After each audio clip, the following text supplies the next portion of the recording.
Hello friends, welcome to my channel truth of share market. So discuss कर लेते हैं Nifty bank Nifty for Monday.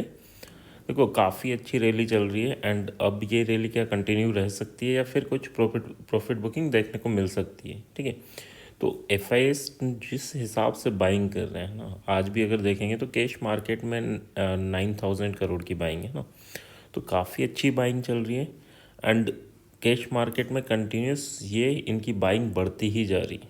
ठीक, तो ये कुछ बहुत बड़ी रैली की और इंडिकेशंस हैं। एंड अगर आप वीकली चार्ट में देखें, चलो स्टार्ट करते हैं। First of all, this video is only for education purpose. यहाँ मेरा Telegram link and WhatsApp number given है, सो प्लीज़ ज्वाइन कर लें। स्टार्ट करते हैं। देखो, फर्स्ट ऑफ ऑल अगर निफ्टी की बात करूँ, ये वीकली एनालिसिस है। अगर वीकली एनालिसिस आप देखेंगे तो निफ्टी ने यहाँ फर्स्ट कैंडल ग्रीन बनाई थी वीक की, है ना। वीकली एनालिसिस है तो वीक की first candle green, second, third, fourth, fifth, six, seven, यानी कंटिन्यूस 7 वीक से निफ्टी ग्रीन कैंडल बना रहा है। ठीक है, एंड ग्रीन कैंडल देखो, 2-3 कैंडल बनना अलग बात रहती है, 4 कैंडल बनना अलग बात रहती है, बट हाँ 7 कैंडल्स लगातार, तो ये अगर आप पास्ट हिस्ट्री में भी जाके देखेंगे तो बहुत मुश्किल से 1-2 बार हुआ होगा कि निफ्टी ने इस टाइप की बुलिश मूवमेंट दिया या इस टाइप की रैली स्टार्ट की है। तो क्या ये यहाँ कहीं प्रॉफिट बुकिंग आने की पॉसिबिलिटीज़ हैं? Until and unless last week की कैंडल के लो नहीं टूटते, तब तक ज़्यादा बड़ी प्रॉफिट बुकिंग की एक्सपेक्टेशन मत करना। क्यों? क्योंकि ये मूवमेंट जो चल रहा है, लाइक यहाँ तक गया, डबल टॉप, इसका ब्रेकआउट दिया, तो फिर ये स्टार्ट कर दी रैली। एंड यहाँ अगर आप देखेंगे तो 19,100 से लेके 21,000 तक, ठीक है, ये काफ़ी बड़ा मूवमेंट था और इतना ही अभी एक्सपेक्टेशन है कि ये मूवमेंट और आगे तक चलेगा। ठीक है, तो ये लेके चलना कि अभी काफ़ी बड़ी रैली आपको देखने को मिल सकती है। हो सकता है एक छोटी वीकली कैंडल बने, बट अनटिल एंड अनलेस छोटी सी रेड कैंडल आपको इंडिकेशंस देगी कि हाँ अब सेलिंग स्टार्ट हो सकती। तो जब तक वो इंडिकेशंस नहीं मिले तब तक हमें फ्रीली सेल नहीं करना। तो फर्स्ट ये चीज़ तो क्लियर रखना है कि जब तक हमें कोई इस टाइप से इंडिकेशंस नहीं मिले, जैसे ये 4 वीक में लगातार बनी, और जब तक इंडिकेशंस नहीं मिले तब तक हम ज़्यादा बेयरिश नहीं हो। ठीक है, बेयरिश भी होना है। 3 ग्रीन कैंडल के बाद एक रेड कैंडल बनी, उसके बाद अगर आप देखेंगे तो बेयरिशनेस आई, है ना। बट जब तक बेयरिश कैंडल नहीं बनती तब तक आपको ज़्यादा सोचने की ज़रूरत नहीं है। जिस टाइप से फ्लो चल रहा है उसी साइड आपको ट्रेड ढूंढनी है एंड उसको प्रॉपर रिस्क के साथ मैनेज करके चलना है। तो ये तो हो गया हमारा वीकली। चलो बात कर लेते हैं big player data. Big player data की बात करूँ तो देखो, 9,200, तो काफ़ी बड़ी बाइंग है in cash market. And DIIs की बात करें तो डीआईएस यहाँ पर सेलिंग कर रहा है। तो ये डेटा क्या है? डेटा तो पॉजिटिव है क्योंकि बिग प्लेयर यानी एफआईएस ज़्यादा वेटेज रखते हैं, तो वो काफ़ी बड़ी बाइंग कर रहे हैं। तो यहाँ पर अभी तो बुलिशनेस ही है ना।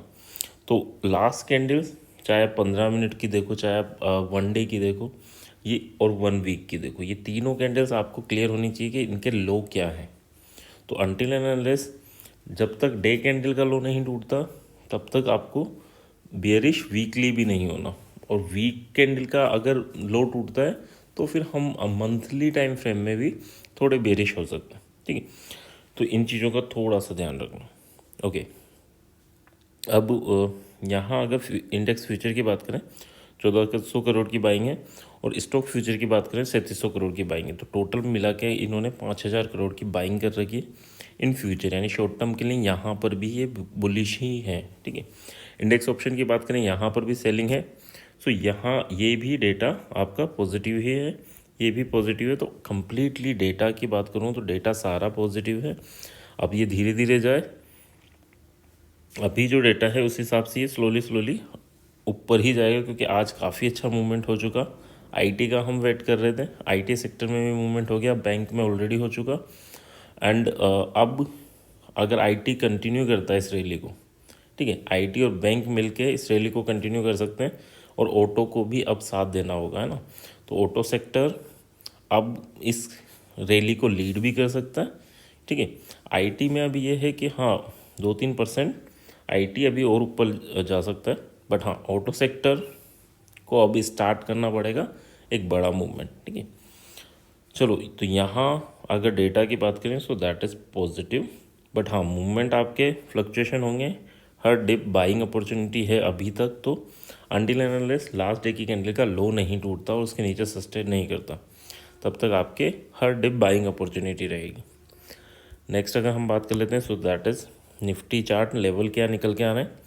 तो देखो, लेवल की बात करूँ तो 21,460 अगर टूटता है तो आपको कल 21,537 एंड देन 21,625 ये टारगेट देखने को मिल सकते हैं।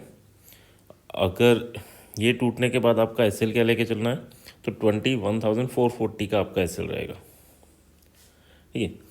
एंड सेल कब है फ्रेश तो 21,400 के नीचे आप सेल कर सकते हैं for the target of 21,330 and then 21,250। तो जब तक ये लेवल नहीं टूटे तब तक कोई सेलिंग नहीं करनी, और जब 21,460 टूट जाए तो इसी कैंडल का लो आपको ऐसे लेके इसको अपवर्ड मूवमेंट के या टारगेट के लिए आपको ट्रेल करना है।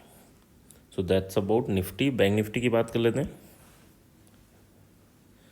बैंक निफ्टी ने लास्ट में मूवमेंट दिया एंड ये अब 48,000 के ऊपर है, ठीक है।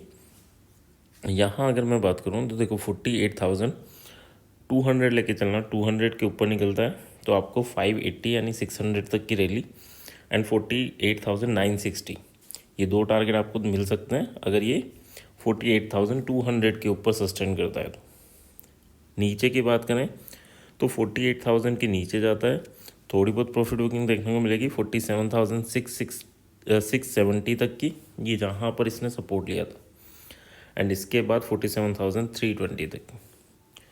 तो अभी क्लियर है। और अगर बुलिश हैं तो 48,000 यानी 150 पॉइंट का आपका एसएल रहेगा, buying as well as selling side, ठीक है। तो ये क्लियर रखना, किसी भी बड़े मूवमेंट के लिए इतना सफिशेंट है, यानी जो कैंडल है जो टेक्निकल है उसके बेसिस पे इतना सफिशेंट है।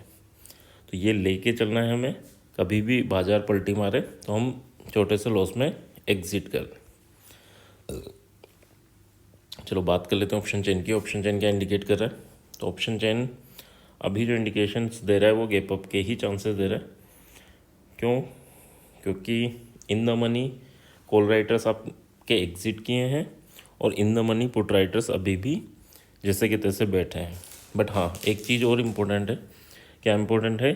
21,400 अगर यहाँ देखेंगे आप तो यहाँ पर सपोर्ट है, सॉरी रेजिस्टेंस भी है, सपोर्ट तो है ही सही।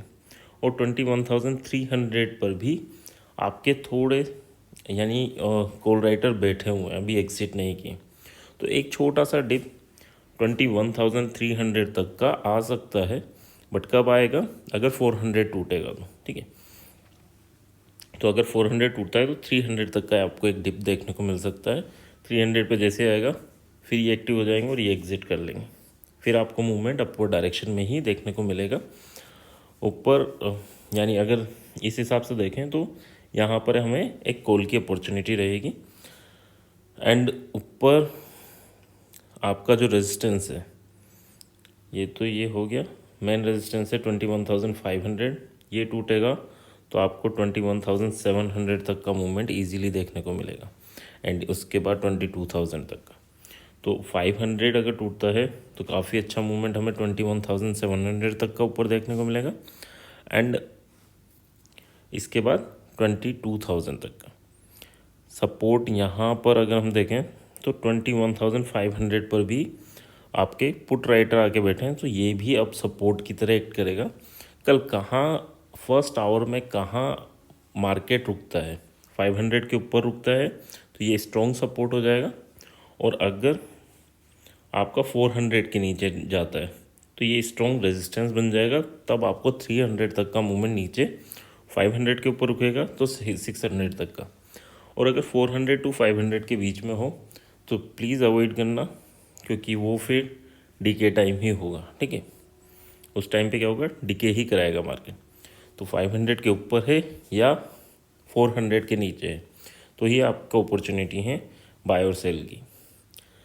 अगर पुट की बात करें तो 700 पे आपको पुट बनता है, और इसके पहले नहीं है ना, तो 700 पे पुट और 300 पे कॉल, इसके अलावा नहीं, यहाँ पर चांसेस नहीं लेने। नेक्स्ट अगर बैंक निफ्टी की ऑप्शन चेन की बात करें तो बैंक निफ्टी की option chain clearly gap up show कर रही है। क्यों? क्योंकि in the money call writer exit कर रहे हैं और in the money put writer बैठे हैं, ठीक है। तो जिन्हें रेजिस्टेंस का वो था उन्होंने एग्जिट किया है, मतलब इन्हें डर है कि मार्केट गैप अप ओपन होगा। जब बिग प्लेयर को डर है गैप अप का, तो हमें ये लेके चलना चाहिए कि हाँ 80-90% ये बिग प्लेयर सोच समझ के चल रहे हैं ना। तो अगर ये गैप अप की सोच के चल रहे हैं तो मार्केट में एक अच्छा खासा गैप अप आपको देखने को मिल सकता है। सस्टेन करेगा नहीं वो इम्पोर्टेंट होगा, ठीक है। सपोर्ट की बात करें तो 48,000 आपका स्ट्रॉन्ग सपोर्ट है, एंड इसके बाद 47,500, ठीक है। तो अगर 48,000 अब फिर किसी वजह से टूटता है तो आपको 47,500 तक का मूवमेंट ईजिली देखने को मिलेगा। ऊपर के लेवल की बात कर लेते हैं तो 48,200 रिसेंट रेजिस्टेंस रहेगा, ये टूटेगा तो आपको 500 तक का मूवमेंट ईजिली देखने को मिलेगा। पुट हम 500 पे ट्राई कर सकते हैं, एंड कॉल एग्रेसिव हैं तो 48,000 पे, अदरवाइज 47,500 पे। दो जगह हमारे कॉल हैं, और पुट एग्रेसिव हो तो 48,200 और नॉर्मल 48,500 पे। हर जगह आपका 150 पॉइंट का रिस्क और 300 पॉइंट का टारगेट रहेगा, ठीक है। मूवमेंट बड़े ही होंगे, क्यों? क्योंकि विक्स भी साथ में बढ़ रहा है, मार्केट ऊपर काफ़ी शार्पली मूवमेंट कर रहा है। डिप आएंगे तो भी शार्प आएंगे और बाइंग आएगी तो भी शार्प आएगी ना। जब तक विक्स कूल ऑफ नहीं हो जाता तब तक ये मूवमेंट शार्प रहेंगे ना। एंड अगर विक्स मान लो 7-8% गिर जाएगा तो फिर उस टाइम पे ऑप्शन बायर्स के लिए दिक्कत रहेगी, काफ़ी तेज़ी से डिके होंगे एंड मूवमेंट स्लो रहेंगी, ठीक है। स्लो मूवमेंट में क्या होगा कि आपको डिके ही देना पड़ेगा, तो उस चीज़ का थोड़ा ध्यान रखना। अगर विक्स ऊपर है तो ऑप्शन बाइंग अभी ठीक है, बट जैसे ही विक्स कूल ऑफ हो 7-8% गिरे, उस दिन से नेक्स्ट 7 डेज क्रूशियल रहेंगे, यानी ऑप्शन बायर के लिए, ठीक है। तो उस टाइम को अवॉइड करना है आपको। तो विक्स पे नज़र ज़रूर बना के रखना किस दिन वो 7-8% डिप देता है। नेक्स्ट 4-5 डेज ऑप्शन बायर के लिए दिक्कत वाले ही रहेंगे, ठीक है। तो आई होप यहाँ तक चीज़ें क्लियर होंगी। क्लियर हैं तो please like and comment. Thank you.